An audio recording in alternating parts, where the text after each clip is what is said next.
up there and we played Thundera. We played Thundera, which is cool.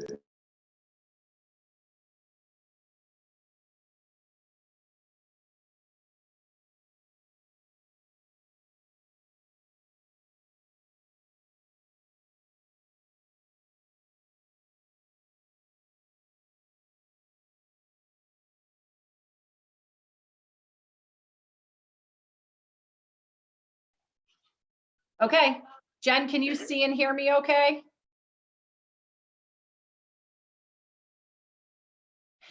All right, Jen, I think that you might have, it says that I'm muted. I don't know if you can hear me or not.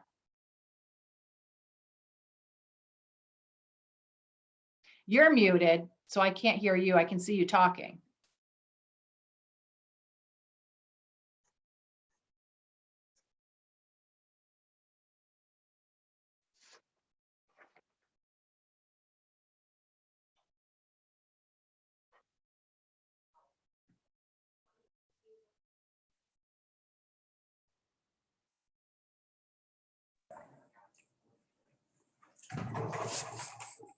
Oh, we're gonna get feedback.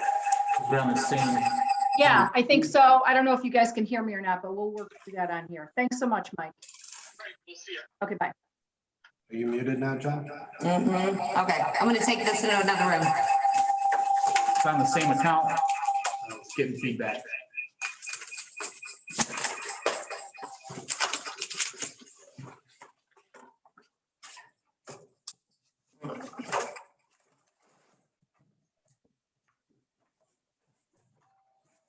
See you later.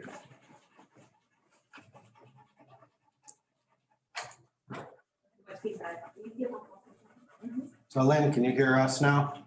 Rick, I can hear you. Can you hear me? Yep. Excellent. And I see the way the conference room is set up. That looks great. All set for inauguration.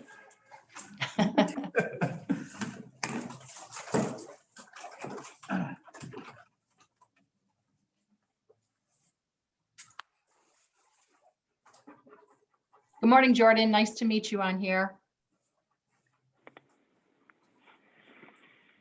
Morning, how are you? I'm well. How are you? Good. Nice to meet you too. The picture looks like everything just before the meeting starts. Okay.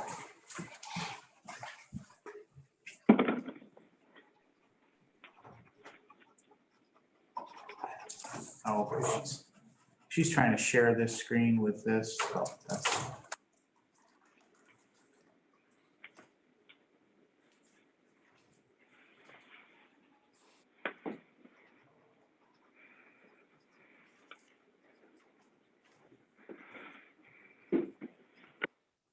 Any winners? Yes, All right. yes, but I think I'm at $5, so I have to share the results. That's our standard rule. Anything over $5. In fact, this is a double.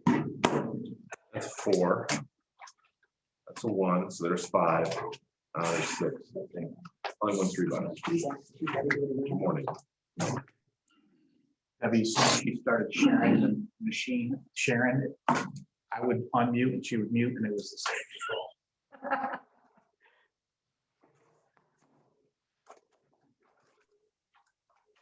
That is one thing to be aware of for us in this room is we're all working off the same microphones. Yeah. So any feedback, like if we talked over each other, we would be heard simultaneously. It's not gonna cut out and just listen to Rick. It's gonna hear the whole room. Yeah. I'm not saying a word.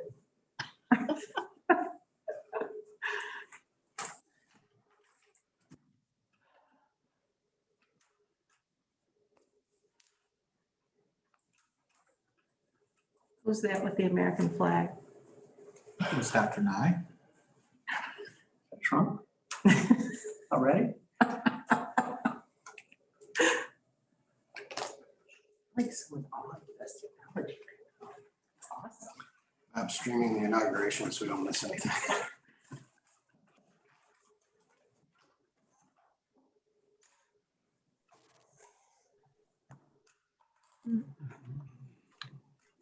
So I'm just testing my audio. This is Joe Pellerin. Anybody hear me? Yeah, Joe, we can hear you. Ah, that's good. Good morning, Joe. Good morning. How you doing? I'm well. How about you? Oh, can't complain.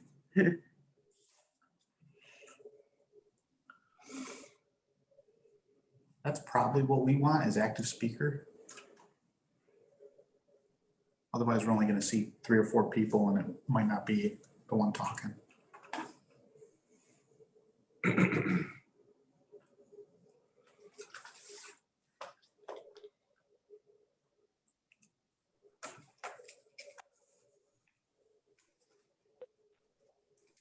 Which program? Good morning, everyone. Lynn asked me. I said there weren't any. Great. It's always on the agenda, but nobody ever said. Hello. Morning, Lori. Privilege of the floor, and then today we actually need it. Really? That's all right.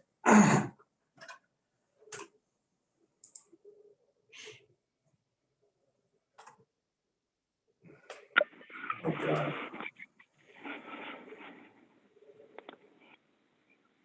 You guys, I gotta tell you this stuff. Karen just texted me about it, mother. She's gonna tell me stuff. Damn.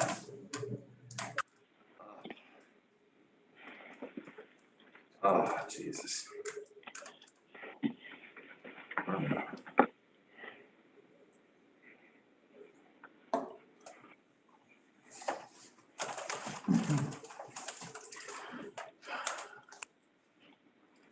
Father and I were friends. We got along really well. Tony was he was a piece of work, really good guy. So was Marlene. But yeah, I think about Tony a lot. Should we get started? 8:31, yep. Hey, everybody, we're gonna start here in about a minute. So if you want to refill your coffee, now's the time. Well, Is Jen ready? Yeah, she's on. She's right there, yeah.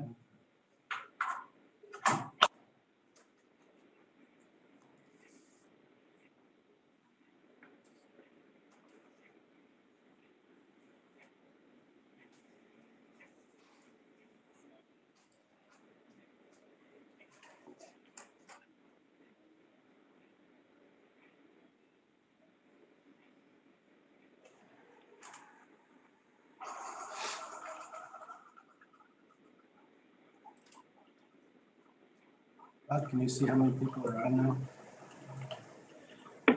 19.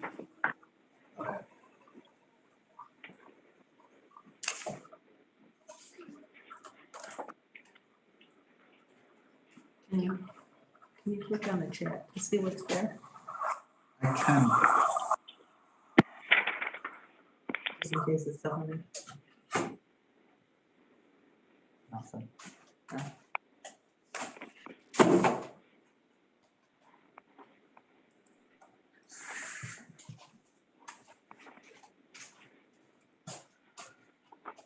Okay.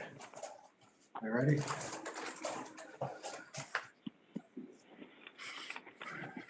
Okay, folks, we're gonna get started. Welcome. It's a new year. I don't know about happy. It's been, there's been a lot going on. To get us started, Jen, can you do a roll call for us? We'll just see who's here. I can. Can everyone hear me? Yes. Kathy Baker, Here. Pete Beckus, Lina Brennan, Zachary Brooks, Mike Davis, Jennifer DeVault, Here. Bob Doblin, Here. Sarah Amy, Here. Tom Facer, Here. Michelle Youngerman, Here. Richard House, Here. Michael Kaufman, Here. Danielle Malloy, Michael Manikowski, John Muller, Julia Murphy, Dr. Nye, Lori Parrish, Here. Joseph Pellerite, Here. Bonnie Percy, Rick Plimpton, Here. Dr. Ramos, Here. Christy Rolo, Mitch Rowe, Here. Michael Versinko, Here. Eileen Tiberio, Here. Karen Tyler, Jonah Wright, and I saw Joseph Davis, Andrea McGraw, Mike Wortley. Did I miss anyone? This is Pete Beckus. I'm here. All right, thank you. And Mr. Mueller is joining right now. And that's all. Okay, thanks, Jen. Okay, so this was to be Karen Springmeyer's last meeting as executive director. Unfortunately, her mother has been in hospice and she passed yesterday. So she's not able to be with us today. We're going to carry on and go through the formalities of the meeting. Try to be as productive as we can. I would ask your indulgence and patience as we go through this. For Lynn Freed and myself, we haven't done a meeting like this without Karen at our side. So I do want to acknowledge that Lynn Freed is our incoming executive director. And I want to thank Mike Rasinko for leading the selection committee. Mike did a fantastic job with that. And at this point, I'd like to give Lynn a chance to say a few words about her past and her experience coming into this role. Lynn, are you there? Thank you, Rick. Good morning to everyone. Thank you. So for those of you who don't know me, I've been in workforce development for 17 years. I cut my teeth and started at Finger Lakes Community College in the Department of Professional Development and Continuing Education, back when that's what its name was. My role there was to work with industry and businesses primarily to develop non-credit training programs that got people the skills that they needed, mostly to get their foot in the door to a career pathway in different industries in healthcare, advanced manufacturing, as well as others. I was with the college. They should be able to hear me, right? Good morning, Mike Manikowski. Oh, I'm sorry, Lynn, to interrupt. I've just been having a real tough time getting, I'm only on the phone. I can see everybody, but my Zoomer thing isn't working. Please No carry problem. on. I'm sorry. No problem at all. Glad you're here. Glad you're here with us this morning. Yeah, thanks. Yep. So yes, my 12 years at the college ending as the Director of Workforce and Economic Development. From there, I spent the last 5 years with Workforce Development Institute. WDI is a state not-for-profit. And again, it was tasked with assisting workforce and economic development. My time at WDI allowed me to expand my breadth of workforce and economic knowledge. And when this position here opened up, for me, this is kind of like a coming home. The 4 Finger Lakes region are certainly near and dear to me. So I bring both, a community college training perspective and working directly with industry, as well as more of a state purview in a larger region that I serviced when I was with WDI. And I'm very glad to be here. Thank you. Thank you, Lynn. We're happy to have you here. There's two new members on the board today, Christy Rolo and Karen Tyler. Ladies, are you with us today? And would you like to do a brief introduction?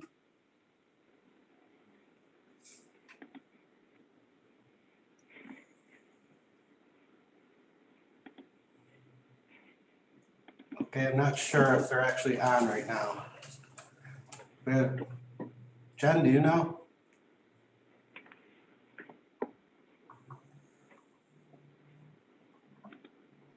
Miss Rolo is muted. Let's see. And Miss Tyler is not here. Okay, so I'll do So Christy Rollo is with Rochester Regional in Newark, and Karen Tyler is with ITT Goulds. They've recently come on to this board, and they're looking at participating on a subcommittee for pipeline. So we look forward to their efforts there. Economic news. Anything with regard to economic issues and trends that anyone would like to share out? We have somebody from the ag community. Yeah, always. Beautiful. Right. What's All going right. on? Well, it's snowing. So we're kind of hibernating a little bit. We still got to milk the cows and feed the calves and stuff, but the field team is inside working on their equipment. We're working on our winter stuff. So not too much going on this time of year here at the dairy. On the market side, 2021 looks to be about the same as 2020 for pricing. Depends on the vaccination, depends on restaurant traffic and things like that. If we get more restaurants opened up, we'll see a little bit more demand. Exports are picking up, so we're excited about that. And hopefully that'll continue. But it looks like it's going to be a tough year in 2021 for the dairy sector. Now, I see Sarah's on there. I did hear or read or something that the grapes 2020 grape was a vintage year. Does Sarah want to comment on that? They were, and they're all showing beautifully. The wines are progressing along. They're all in tanks or barrels. We'll probably start bottling the end of February, beginning of March, but showing beautifully. The wines are gorgeous wines. I feel like we say that almost every year, but this year reds are really nice. A lot of fruit flavor, a lot of fruit coming through in those reds. Some nice tannins. So we're really excited about the 2020 vintage. And hopefully, right now our tasting room is still open. We're still social distancing and we're getting some traffic through. I mean, winter is always a quieter time in the tasting rooms, but there's some folks still coming through. The one thing that has been a steady is our online business. We've grown tremendously, and that's, across the board in all wineries that direct to consumer online has the highest growth rate from in 2020. So we're excited for that and hope that trend continues. Thank you. Very good. Thanks for those reports. I can tell you with regard to manufacturing in the region, manufacturing is fairly robust. Many companies are increasing hiring as we come into 2021 and expect to get on the other side of this COVID pandemic. So training issues, figuring out how to do training effectively in this era of masking and social distancing and that sort of thing is a bit of a challenge. But the good news is that jobs are opening up, companies are bringing people in. So the manufacturing sector is actually doing quite well in this region. Anybody from healthcare who would like to check in with us? Give us an update. Jennifer, I'm here. I'm with Thompson Health. Healthcare, I think most hospitals in the region are full but steady. A little bit of the decline has backed off.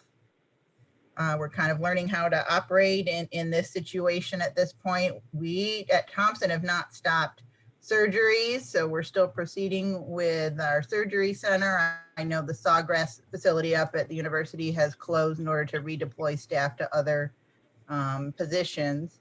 All healthcare at this point is engaged in aggressively trying to vaccinate their own staff. Around 70% of our staff have been vaccinated at this point.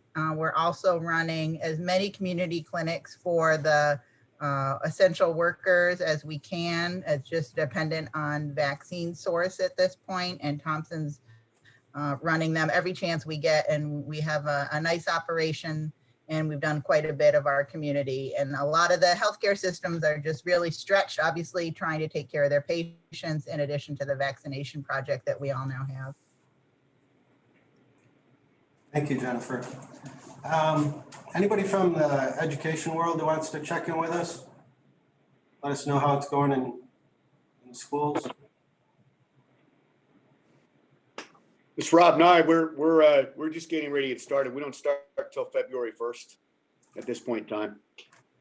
Give you an update afterwards. Everything's going, a lot of testing going on, starting. We started testing. Every student that's coming back for face-to-face activity has to do testing. And then those students residing in our dorm have to self-quarantine for 7 days before coming out to campus. That's about it from our world. So Rob, if I heard you correct, you have students coming into your facility for classes? Yes, we'll have about 20% of our classes. We'll have about 20 to 25%. It's about 22 have some form of face-to-face type of activity. Not complete coming to class every day, but some sort of face-to-face activity. Okay. And my daughters go to Penfield and they're doing all virtual. So it's great that you're able to hold classes with some students coming in. Well, I don't know how long we'll be able to keep it though. I think it'll be on and off. Quite frankly, I think that our greatest challenge will be the first few weeks after we come back. We had a superintendent meeting last Friday. And if I understood correctly, each of the 6 superintendents on the line were experiencing some sort of shutdown or return to remote learning, whether it was large portions or like grades 4 and 5, but they were experiencing a number of outbreaks. Okay. Thank you. Yep. All right. Next on the agenda is program changes. I'm not aware of any. Anyone else have any program changes? Rick, I would mention, if I could, from the banking world. Okay. This is, we're in the first week of the newest round of payment protection program, PPP lending on behalf of the Treasury Department, the SBA administration, through your friendly neighborhood local bank. Last March, or April into May, when we did this, there was a round and then there was another round. Great deal of fear that the money was going to run out last year. And it was a very, very anxious time because this was the beginning of as we all remember, the beginning of the pandemic. So people had so many questions. They didn't know what was going to happen. They didn't know what their businesses were going to weather the storm. There were so many urgent needs and fears. This time, I just want to report, and I hope I'm not hit by a tsunami when I'm back at the office, but we started this week and it seems to be people are availing themselves of the program. Business owners have an option now. If you were a first draw, you didn't get in the last time, there are ways for you to get in. There's what's called a second draw. So if you got a PPP the last time, you can get in.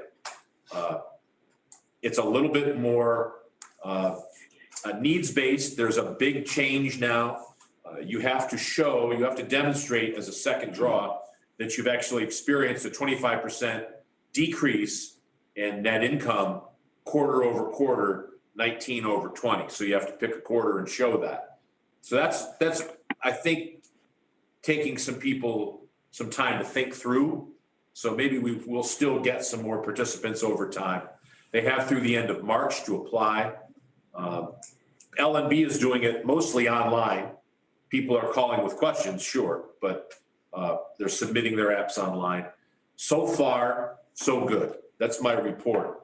I would not have given you this report last March, April. It was very, very traumatic for businesses because of our economy and the pandemic. But now I will tell you, it seems like this new wave of funding is going well, at least at the early stages. I'd like to echo Mike's sentiment there. Generations is also doing PPP, your other friendly local bank. Mike, that's for you. Thank you. All right. Now, normally the next thing on the agenda under economic news would be privilege of the floor. I asked Jen to take that off a week ago because I didn't think there was anything to talk about there, but it turns out there is. Mr. Manikowski, can you share with us, well, Peter Pecor was a former board member and he passed away last week. And I'd like Mr. Manikowski to share with us a little bit about Peter and his role that he played in our community. Thank you, Rick, Mr. Chairman. Yeah, I was stunned to learn last week. I think I learned of it on Sunday because I basically came across Pete's obituary in the DNC. Spoke briefly to Karen about it over the weekend. Pete is a longtime friend of the workforce development community. He has held positions with the State Labor Department, with the Monroe County WIB. I believe he was the director actually of the Monroe County WIB, and certainly was a part when he was with the Labor Department of our Workforce Investment Board. A tremendous guy, easy to work with, straight shooter, man of high character. It's a tragedy and it's a sad news for all of us to learn of Pete's passing, and would certainly offer a resolution of condolence to his family and appreciation from all his work in workforce development. And there are other people on that I'm sure have other recollections of Pete, and I'd be happy to ask anyone else to make a comment if they have one, but that's the sad news, and I would like to offer a resolution of sympathy and a recognition of his great service to workforce development. Thank you. I'll share on behalf of Karen Springmeyer. She has shared this story at other meetings. She and Pete were good friends and good colleagues. Pete often introduced her as his work wife. And the reason for that was because Karen kept him in line and kept him with regards to the New York State Department of Labor. For anybody that knew Peter directly and was in meetings with him, he could get pretty fired up at times. So Karen enjoyed that she was his work wife, and made note that he will be greatly missed. Thank you. Thanks, Len. Anyone else? Okay, next is the new business consent agenda. First item there is approval of the minutes from our November 18, 2020 meeting. Can I get a motion to approve those minutes? So move. Thank you. Second? Second. Mike Manikowski seconds. Thanks, Mike. Any discussion or recommended changes to those minutes? Hearing none. Can you please repeat who recommended that motion? Who made the motion? John Muller was first and Mr. Manikowski was second. Thank you. Okay, so if there are no changes, let's take a vote. Everyone in favor, say aye or wave. Aye. Aye. Aye. Thank you. Anyone opposed? Very good. And then we have a couple of resolutions to look at. The first resolution is an amendment to the Finger Lakes WIB fiscal year. Is that fiscal year? What's PY? Program year. Program year budget. Okay, so Bob, do you want to give us a overview of what this is about? Yeah, sure. The budget revision basically is due to the influx of money from the PPP loan and also I got to get my acronym right, the Employment Recovery National Dislocated Worker Grant. So in bringing that money back into the WIB, budget revision was necessary. That was discussed at our Finance and Audit Committee meeting and also at executive and brought to you today as a resolution. Okay, so can I get a motion to accept this resolution? So moved. Thank you, Mike. And a second? Joe Pellerite, second. Thank you, Joe. And are there any questions, any concerns about that? Okay, hearing none. Let's take a vote. Everyone in favor, wave or say aye. Aye. Aye. Aye. Very good. Any opposed? Thank you. And the next resolution is the Finger Lakes MOU. Lynn, can you give us a overview of what this is about? Sure, sure. So this is the memorandum of understanding that comes out every 3 years. It's a little behind. Normally has a start day of July, but it's behind because of the pandemic and those sorts of things. There was an executive board meeting last week. It's moving forward. Just kind of redefining the language and getting it ready to get sent out for everyone. It will again have a 3-year timeline. And that's about it. It's a work in motion. It's expected to be ready by the end of February. Very good. Thanks, Lynn. Can I get a motion to accept this resolution? A motion to accept it. Michelle Youngerman. Thank you. And a second? Rob Nye, second. Rob and I got in there for second. All right, any questions or concerns about this motion or this resolution? Okay, hearing now, let's take a vote. Say aye. Everyone in favor? Aye. Thank you. Any nays? Very good. Okay, committee updates. Finance and audit, Bob? Okay, basically, I provided my update with the resolution information earlier. We met back on December 30th and basically reviewed the budget amendment that we just approved in the previous resolution. We also did a contract expense report review and a review of training obligations report. And that's about it. Thanks, Bob. Governance and membership, Mr. Manikowski. Yeah, thank you, Mr. Chairman. First of all, welcome the new members.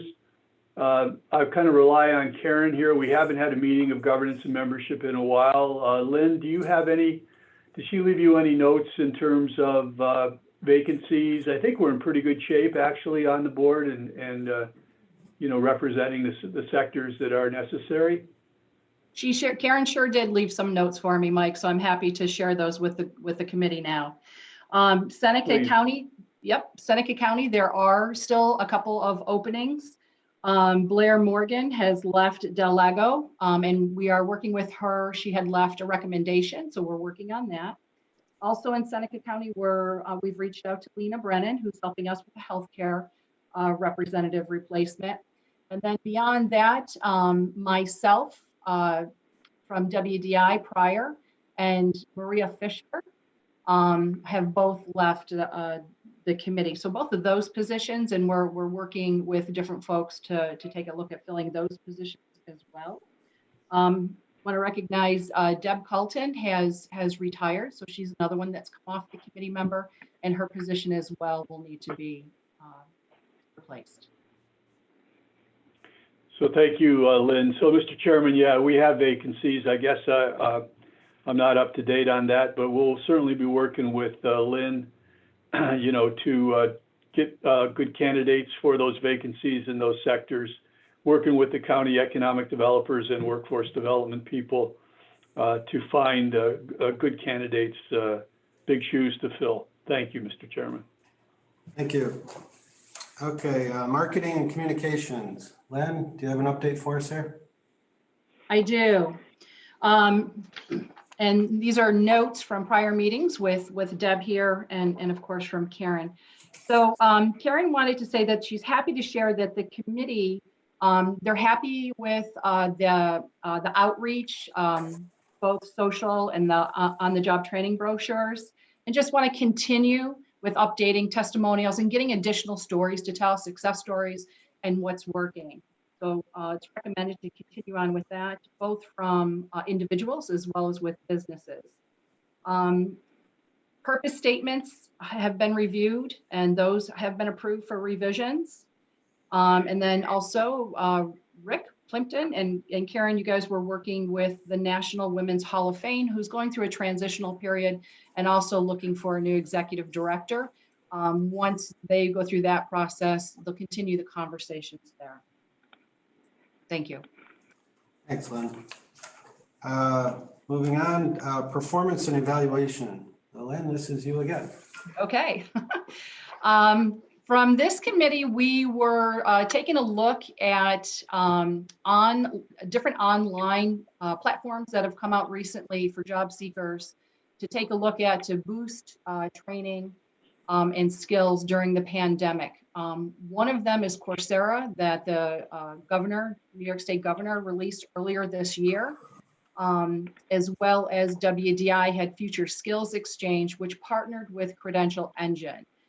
There's a lot of programming available on these, and actually I've gotten more clarified information on that will be presented again to the next performance and evaluation committee to start understanding this, and then take some steps forward with regards to training and just sharing the awareness and information of these programs and see how we can best utilize them to the public. Mike Willison, am I forgetting anything else for performance and evaluation? Perfect. Thank you. Thanks, Len. Economic Development Committee, Mr. Manikowski. Yeah, thank you, Mr. Chairman. The committee met on, I believe it was December 19th, before the holidays. We had a presentation from the economist, actually, Peter Fairweather, who does economic development strategic planning for Ontario County, really reflecting on the impact of COVID currently and what we see in the future, what that means for the workforce, especially in the office, corporate office, certain services, the trending towards a more remote workforce, the need of hybridization of workplaces, the need for co-working places. I think it was a good eye-opener for all of us to understand what we may be faced in economic and workforce development down the road with this trend. So unless Mike Willison wants to add anything more, that was really the meeting. I thought it was well received and good educational meeting for the economic development folks and workforce development folks in our region. Mike, do you want to add anything to that? No, it was a great presentation, and like you said, there was a lot of meat there, and I think we're still chewing. It was really good. So that's our report, Mr. Chairman. Thank you. I had the opportunity to sit in on that meeting, and it was a really powerful presentation. Mike, do you know if he's going to be able to share the PowerPoint slides with us? Yeah, absolutely. We can do that. I just haven't had a chance to, reach back and get that done, but I'm happy to do that, Rick, and we'll share that with the whole board. That would be great. Thank you. Okay, Youth Committee, Ms. Parrish. Hi there. Just a quick note, we last met in November. We have decided not to reconvene right away. We're going to reconvene at the regularly scheduled date of March 10th. Part of that reason being a lot of schools, have been virtual learning and on break. So we'd like to have some evaluation of the restart, and similar to Dr. Nye's comments there. So we'll meet again on March 10th, and I'll be getting together with Amanda to discuss some agenda items and presentation. And if anyone is interested in, joining us for the committee meeting, that's great. We've had great participation, up to, between 15 and 25 people attend our committee meeting, which I think is fantastic. So I'm very pleased about that. And we'll be looking forward to sharing meeting information the next time. All right, thank you. FAME update, that's me. FAME is Finger Lakes Advanced Manufacturing Enterprise. That organization has had to cancel or postpone all their events from 2020, like the annual meeting and some other in-person meetings that were normally planned. They have been looking at ways to get together virtually. Some of the local companies have been shooting video tours of their facilities and making those available to schools to give students an idea of what a career might look like in manufacturing.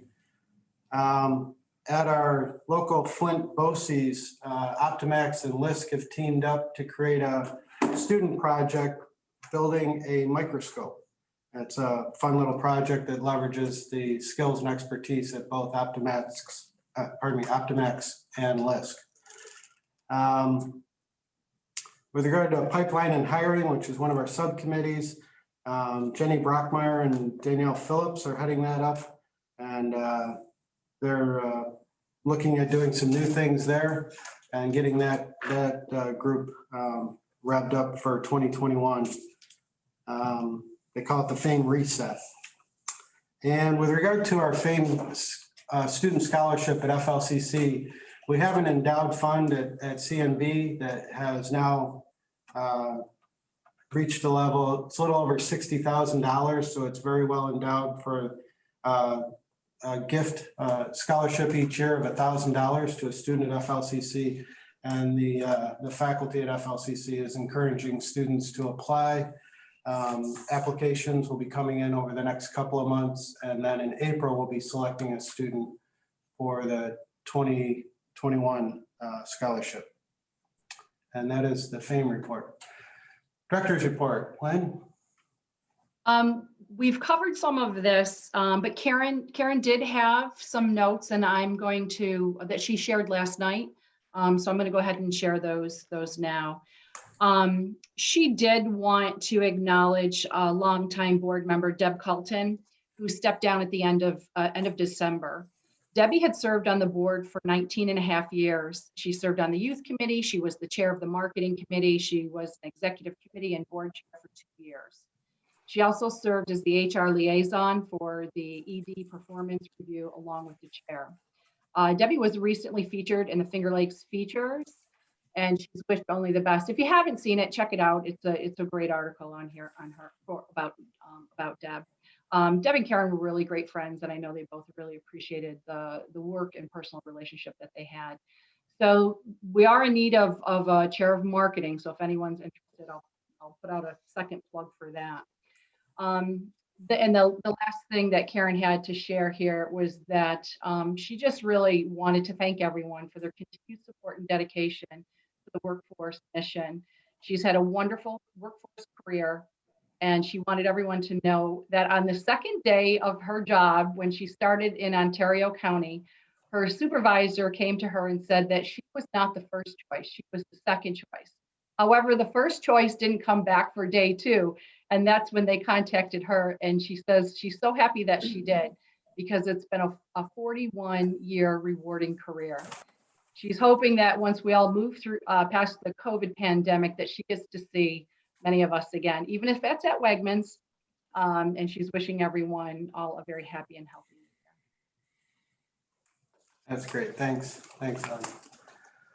I want to back up just a second on the FAME update. Jen, if you can make sure this gets into the minutes. I forgot to mention that we did have 3 new contributions to the FLACE Endowed Scholarship Fund. That was from Sam Samantha, professor at FLCC, Parlac, and Advanced Atomization Technologies. So we appreciate their contributions to the scholarship. Okay, up next is on the agenda is a presentation from Melinda Mack at NIATEP.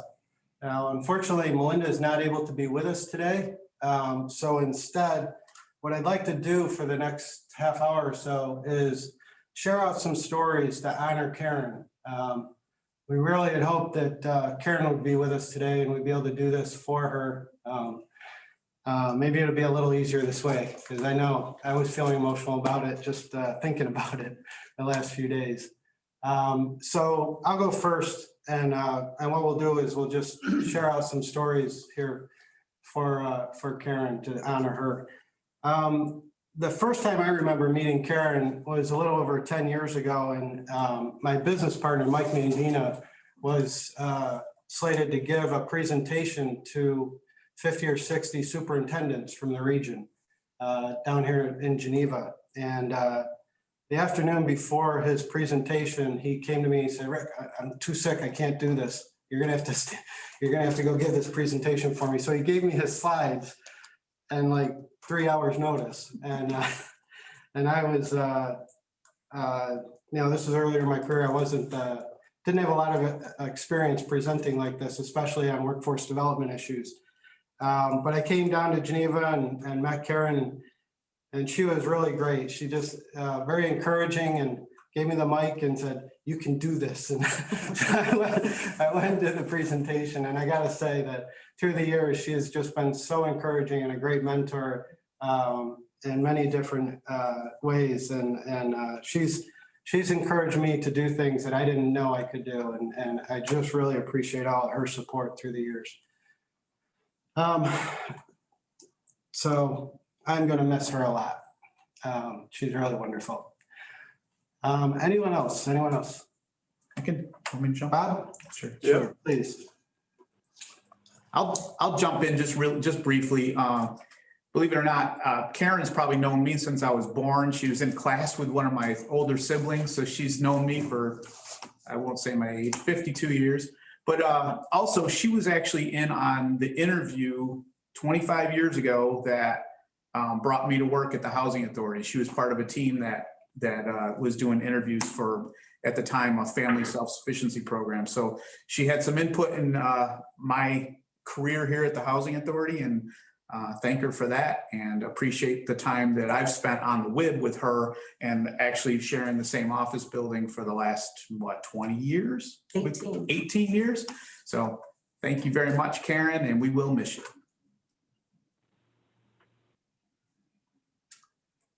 Anyone else? I know I'm new to the board, but having worked with Karen for a while, she's always been a great supporter of Ontario ARC and our mission to create opportunities for people with disabilities. She always reached out for the Finger Lakes Works with Their Hands event, and they were able to help, fill backpacks and assemble hard hats. And she's always just been a great supporter of everything that we do. So I've enjoyed working with her. Yeah, if I could, Mr. Chairman, say a couple of things. I go way back, of course, with Karen, even before the WIB, in her position in Ontario County, and worked with her in the very early days of the Workforce Investment Board.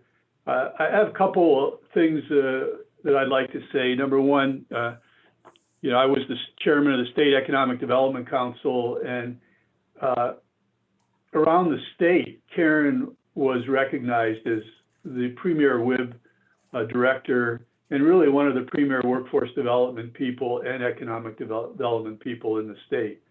I think, again, as the previous person said, one of the things that stand out for me is Finger Lakes Works with Their Hands. The passion Karen had for that, and putting that together and organizing the whole team and organizing that tremendous event, which was created a national spotlight, really, because we did this before really anyone else even thought of it, under Karen's leadership and her walking around that event with the hard hat, really just deeply involved and deeply caring for those students who would come to that event every year. And that's just one example of the passion that Karen brought to this job.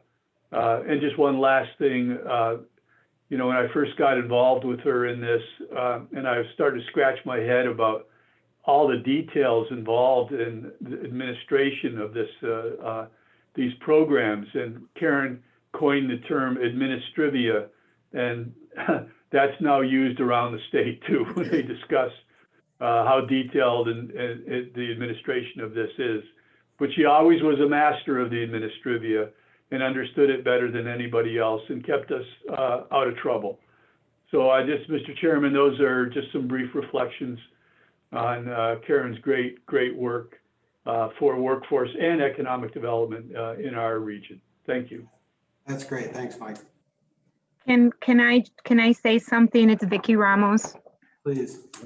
So I would say 6-7 years ago, when I was doing my doctorate, I became very good friends with someone on that team. And I heard about this great person, what a great person her best friend was, and how her best friend had helped her throughout the entire time of her kids growing up. And she learned so much from this great person. Of course, this great person was Karen. And when I took on this job as district superintendent and I got to meet Karen, I realized that I had in front of me a true leader, somebody who not only was competent, but her character spoke tons about her. And that credibility she brought was because of the immense trust that everybody had in her character and in her competence, but also in her humane ways. And so that dedication to the community also was lived in her personal life. So it was such an honor to have finally met Karen and to see her as such a great leader and to continue to learn throughout this time. So definitely we'll miss Karen in that, but so happy that she continues to take her heart and serve others with that great servant leadership trait she has. Thank you for letting me share. Thank you, Vicki. Hi, this is Rob Nye. I can't really repeat much of what was there, but because there's so many wonderful things that have been said, I just wanted to provide an observation that stuck with me the entire time that I've been here for 4.5 years. And it was watching Karen at the Finger Lakes Works with Her Hands. And I know Mike mentioned that, but the extreme enthusiasm that she brought to that event, and I'd only been here about 3 months, and watching her at that event is what's always stuck with me, that her indefatigable enthusiasm for what she does and her belief in what she was doing for our communities was unbelievable. And it was a microcosm watching her at the Finger Lakes Works with Her Hands to see that great enthusiasm and how she could bring so many people together to do so many great things. Thanks. That's great. Thanks. Thanks, Rob. This is Joe Pellerite. I just, I've only known Karen for, a few years. Actually, she came to our office here in Victor at O'Connell's and to recruit me, and did a nice, went through the whole, presentation, so to speak, of what the board and was about and what I'd be doing or what I could be doing. And, I was sort of hemming and hawing about it, but actually probably, she's the one that, got me to the board. I've been there for, I can't even know the number of years now. It's been a few though, and not as many as Debbie for sure, but it's been probably 6 or 7 years now. And I've really enjoyed it. And I think it was, because of her that, she actually made maybe want to join. And since then, I know O'Connell's has been involved in a lot of activities, especially the yearly event, that we've been able to get a bucket truck there, some linemen and things of that nature. And it's really been a pleasure, to be able to not only be on the board, but to work with her. So that's about all I have to thank her for her service. It's quite obvious what she does and why she's had, surrounded herself with so many good people and was able to do so many good things. Thank you, Joe. Anyone else? Sure, I'll go. I have a story to tell. So I started Finger Lakes Community College. It was in 2004. I actually started part-time. And as my career at FLCC went on, in 2008, the recession hit. Shortly after that, one of the grants came out was the Wired grant, in where it wanted the 3 community colleges and partners to work together on funding and what we could do to, really quick get shovel-ready program out and ready. It was also during that time that then college president Barb Brisser had just come on. So there was a lot of, different moving pieces, parts, and I wasn't the person attending those meetings. And all of a sudden it was time for the meeting where, the 3 community colleges had to get up, they had to present on what they had been doing, how they were working together. And just because of the timing of a new college president coming in, FLCC wasn't part of that. For those of you that know me, when I go to a meeting, I'm usually the person that, depending on how tables are set up, if there's a front of the room and a back of the room, I'm usually the person that ends up in the front of the room. I have plenty to say. I raise my hand. I came into this meeting, asked to go because President Risser was so new. She was still onboarding and was, still on main campus. This was a meeting that was in Rochester. So I remember coming into this meeting, hoping and praying that there was a seat in the back seat that I could, sit way back there and kind of hide out. But that wasn't the case. It was a room that's set up the way the conference room is where you folks are sitting, only it was a huge room and it seemed like there was 50 people. So I kind of slumped my shoulders, went in, sat down at a seat and just said, just praying that nobody was going to look to me. But, FLCC was supposed to be part of a presentation and there was nobody there except for me. At the end of the presentation between MCC and GCC, folks started asking, where is FLCC? Why didn't this happen? These were part of the grant mandates, and all these questions came forward and they were all directed at me. And I simply just sat there saying, I don't have an answer. I don't have an answer. And, the conversation of, this is acceptable, we're grant partners and this went on. And Karen Springmeyer was sitting across the room and she stood up and she just very clearly in a very Karen way said, FLCC is not participating right now. This is what's going on. And she answered all of their questions and she became the point person that took all of those direct questions. In my career, I wasn't far enough along where I was sitting in those types of meetings. And I knew who Karen was, but we hadn't interacted the way, that we did as our careers went on. I think it's very,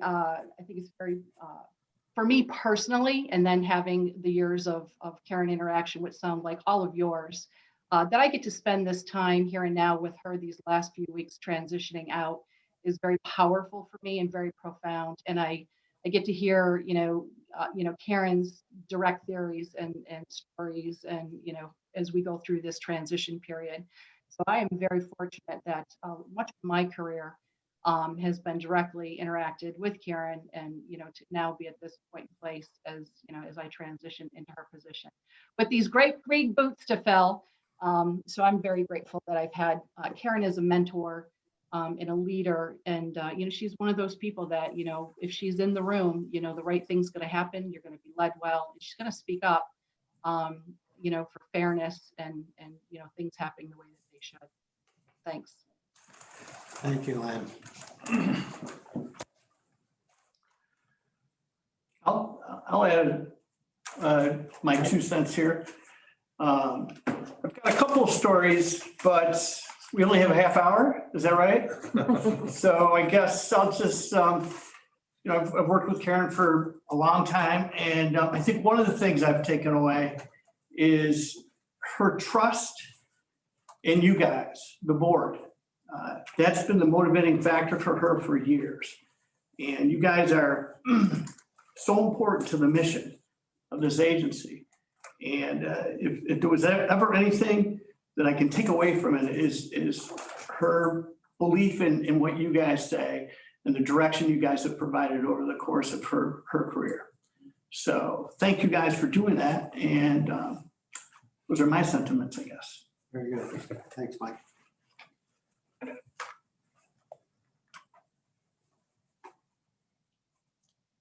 I'll go for a little bit. I'll go for a little bit. Camera got him.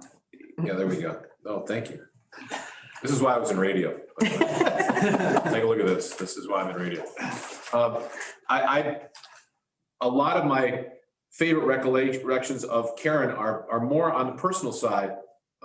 I think a lot has been said about her professionally so far this morning.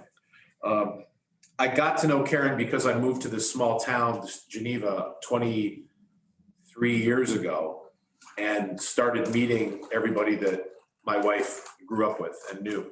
And Karen's family was a big part of that early on. That's how I kind of got to know Karen, was because I knew the rest of the Anastasis and everybody else. So it was really from that friendship and that association and all those other people, including her mom and her dad, her sisters and nephews, whatnot, that we kind of became closer, and that's what led me to the board service eventually.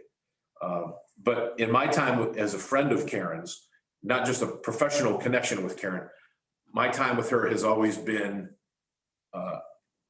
so respecting her professional acumen and her generosity of spirit. I haven't changed jobs in 7 years. I don't plan on doing it again, but prior to that, I'd probably in 22 years changed jobs 3 times. So every time that happened, the person that I actually went to the first time for kind of some mentorship and some guidance was Karen. And in that time, I've also, when friends have said maybe they've been in transition and maybe they were looking for someone to give them a little bit of guidance, not on a specific job, but on employment and the market, Karen was always so willing to share that time. And she did very generously. So even in her professional capacity, it's, I guess, that personal connection that I will always feel and respect with Karen the most. Thank you.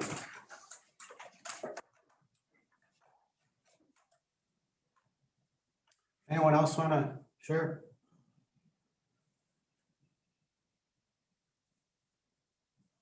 I'd like to call it John Muller.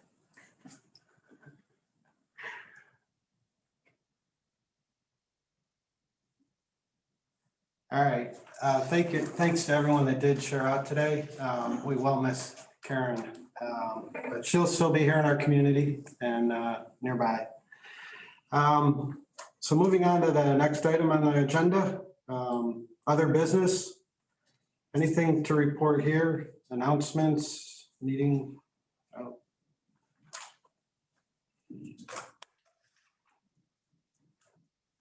No other business or announcements anyone has? All right, then. The meeting evaluation is, there's a link there. Everyone should have gotten that in their email. If you could just take a couple minutes to fill out the meeting evaluation form, that would be great. We use that as feedback for making sure that future meetings are as productive as possible and that we address the concerns of the board members. Our next meeting is scheduled for Wednesday, March 17th, and it will be virtual again.